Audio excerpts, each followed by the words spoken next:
Perdana Menteri Tan Sri Muhyiddin Yassin telah membuat satu kenyataan bahawa kerajaan Malaysia kini sudah tidak mempunyai banyak wang.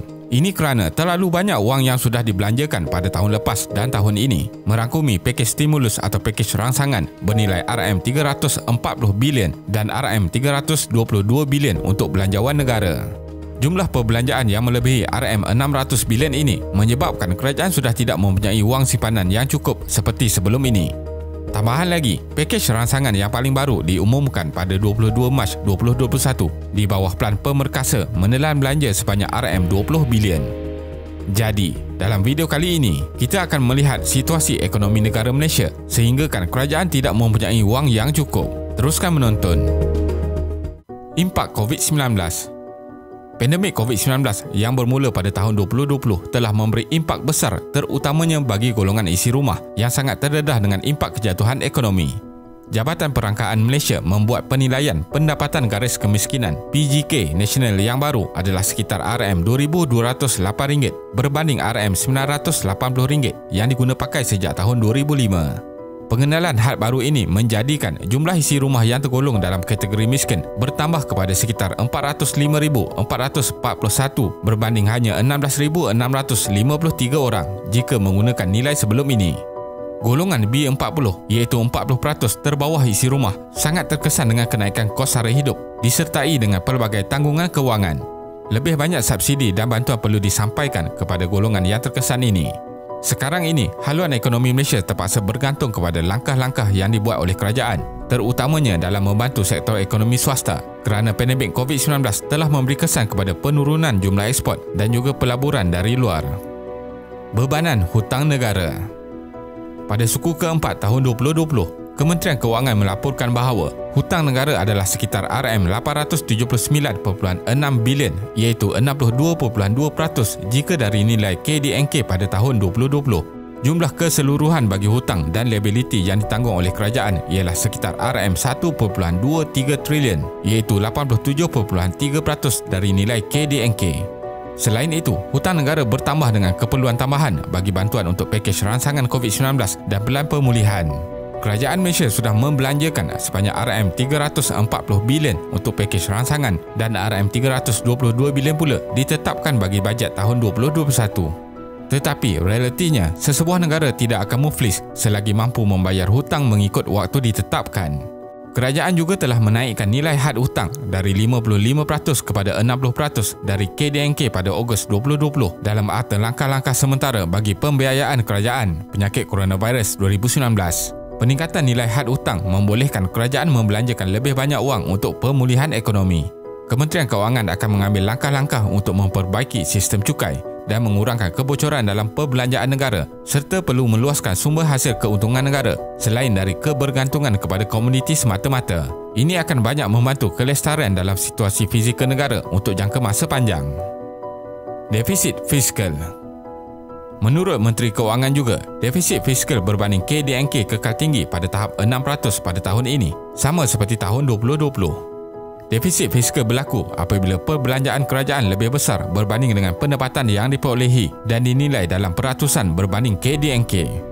Nilai defisit fiskal yang meningkat berlaku berikutan pakej rangsangan terbaru dari kerajaan iaitu Pemerkasa yang bernilai RM20 bilion telah memaksimumkan nilai perbelanjaan dari tabung COVID-19 yang diperuntukkan sebanyak RM65 bilion oleh Parlimen pada tahun lepas.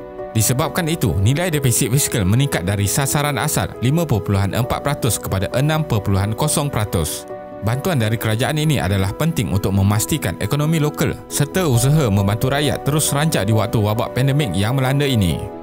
Nilai defisit fiskal sebanyak 6% ini juga adalah paling tinggi sejak krisis kewangan 2009. Adakah negara kehabisan wang?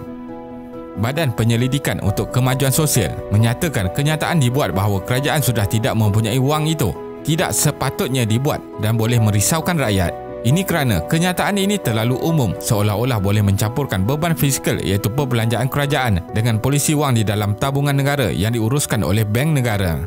Kebanyakan negara yang lain juga sedang menghadapi beban fiskal yang berat di waktu pandemik ini. Kementerian Kewangan juga menyatakan hanya sekitar RM72.6 bilion iaitu 21.4% daripada jumlah keseluruhan RM340 bilion untuk pakej rangsangan ini adalah berbentuk perbelanjaan langsung dari kerajaan melalui suntikan fizikal. Baki RM267.4 bilion yang digunakan pula adalah melalui pelbagai langkah dasar strategi, operasi dan kewangan termasuk pelanjutan moratorium pinjaman, pengecualian cukai, jaminan pinjaman dan skim pembiayaan. Tambahan lagi, ekonomi Malaysia akan semakin pulih dengan kenaikan harga minyak dunia yang akan meningkatkan kembali pendapatan negara dan menyumbang kepada KDNK untuk tahun 2021. Strategi yang efisien perlu difikirkan kerajaan untuk memperbaiki dasar fiskal dan kenyataan negatif seperti ini hanya akan menghilangkan minat pelabur luar. Selain itu, Gubernur Bank Negara juga menyatakan pemulihan ekonomi negara akan banyak disokong oleh perkembangan positif ekonomi global. Permintaan dari luar akan semakin kukuh dan program vaksinasi sudah dimulakan memberikan harapan lebih baik. Sektor industri pembuatan dan pembinaan sudah beroperasi dilihat mampu menyokong ekonomi dan pendapatan isi rumah rakyat. Pakej rangsangan terbaru pada 22 Mac 2021 dengan nilai sebanyak RM20 bilion juga membuktikan masih ada ruang dalam perbelanjaan fiskal negara. Bagaimana Malaysia dapat mencapai ekonomi berpendapatan tinggi di masa hadapan? Bagi jangka masa panjang, Malaysia perlu membuat sasaran untuk mencapai tahap ekonomi berpendapatan tinggi dan faktor produktiviti tenaga kerja dilihat sangat penting. Usaha perlu dilakukan untuk memastikan pekerja mendapat semua peluang untuk menambah ilmu dan kemahiran secara berterusan. Ini kerana perkembangan dalam produktiviti di Malaysia sejak 25 tahun yang lepas adalah merisaukan kerana masih banyak tertinggal berbanding negara pesaing yang lain.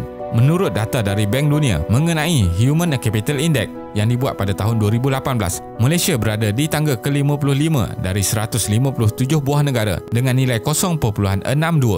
Indeks ini menunjukkan nilai produktiviti generasi pekerja masa hadapan bersandarkan peluang pendidikan dan penjagaan kesihatan. Negara yang dapat mencapai nilai hampir kepada 1 dalam indeks ini menunjukkan bahawa pekerja mempunyai peluang pendidikan dan penjagaan kesihatan yang lengkap serta menyeluruh bagi menjadi individu yang produktif. Singapura dengan nilai indeks 0.88 berada di tangga pertama di hadapan Korea Selatan, Jepun, Hong Kong dan Finland. Malaysia juga perlu memajukan sistem pendidikan, kesihatan dan keselamatan sosial untuk membolehkan rakyat dilengkapkan dengan ilmu, kemahiran serta keperluan asas lain sebaik mungkin. Kesimpulannya, apa yang diperlukan oleh negara Malaysia pada masa kini ialah visi yang jelas dalam ekonomi global dan mempunyai keupayaan untuk melakukan perubahan bagi pelaksanaan yang efektif serta menyeluruh. Institusi kerajaan perlu diperkukuhkan untuk dapat berdiri teguh tanpa campur tangan politik dengan terlalu banyak. Sistem pendidikan perlu dipandang penting bagi melengkapkan modal insan kelas pertama yang menjadi harapan kepada pertumbuhan ekonomi negara berpendapatan tinggi. Hasil kekayaan negara perlu dibahagikan sama rata bagi membolehkan perkembangan ekonomi yang sihat. Terima kasih kerana menonton dan jangan lupa subscribe. Jumpa lagi.